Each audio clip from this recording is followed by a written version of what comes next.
यहाँ से रजिस्ट्रेशन होगा और वेटिंग के लिए आगे जाके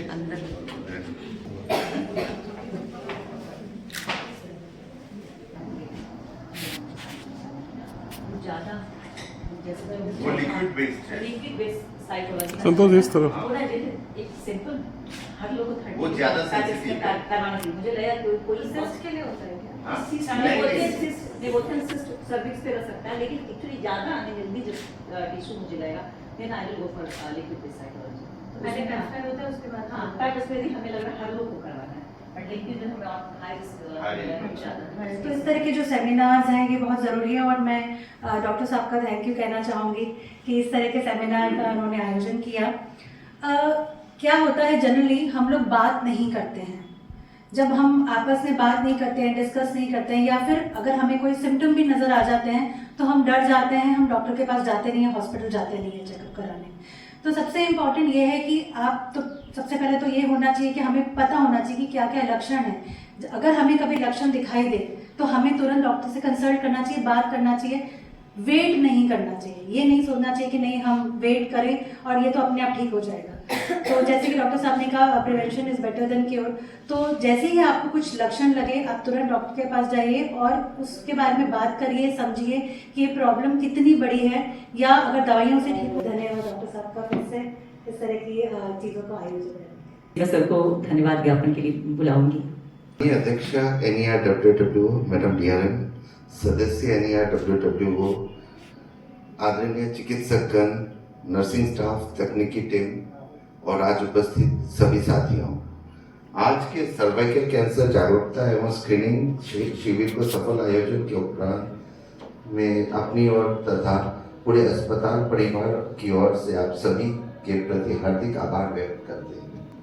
सबसे पहले मैं हमारे विशेषज्ञ डॉक्टर जैसे डॉक्टर ममता, डॉक्टर कल्पना और डॉक्टर मोनिका, उन सबको और बाकी स्वास्थ्य कर्मियों को धन्यवाद देना चाहता हूँ, जिन्होंने अपनी व्यस्तता दिनचर्या के बीच समय निकालकर न केवल जागरूकता बढ़ाई बल्कि अत्यंत संवेदनशील और गरिमा के साथ स्क्रीनिंग प्रक्रिया का संचालन कर रहे हैं।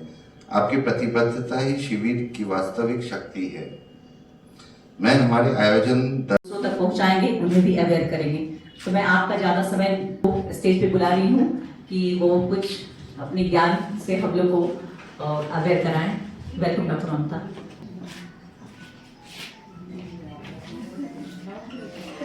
रिस्पेक्टेड आज की हमारी अतिथि महिला समिति की अध्यक्षा madam DRM CMS sir, madam ये एक्चुअली गर्भाशय ग्रीवा जिसको कि सर्विक्स कहते हैं, जिसको सर्विक्स बच्चेदानी की, मुहाने की भी कैंसर कहते हैं।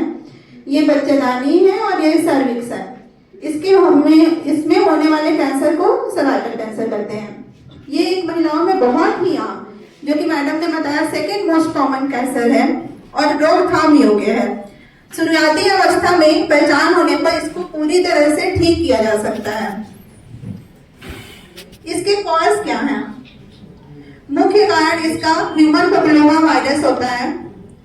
HPV एक सामान्य वायरस है जो कि जो सर्विक्स होता है उसके सेल्स में कुछ चेंजेस करता है, बदलाव करता है, जो कि प्री कैंसरस लीजन और उसके बाद कैंसर में परिवर्तन मैक्सिमम जो कि प्री कैंसरस लीजन्स होते हैं, उसमें लीजन्स में कोई ऐसा शुरुआती चरण में कोई लक्षण नहीं मिलता है। उसके बाद जब डेवलप हो जाता है उसके बाद असामान्य योनि स्राव, डिस्चार्ज बीवी जो एकदम सब फॉल स्मेलिंग जो डिस्चार्ज बीवी होता है वो हो गया। संभोग के बाद रक्तस्राव या उसके समय रक्तस्राव अगर हो रहा है, पीरियड्स के बीच में अगर ब्लीडिंग हो रही है, पेल्विक एरिया में अगर पेन हो रहा है, या फिर एक बार मेनोपॉज होने के बाद फिर से ब्लीडिंग हो रही है, तो वो लक्षण है कि सर्वाइकल कैंसर हो सकता है।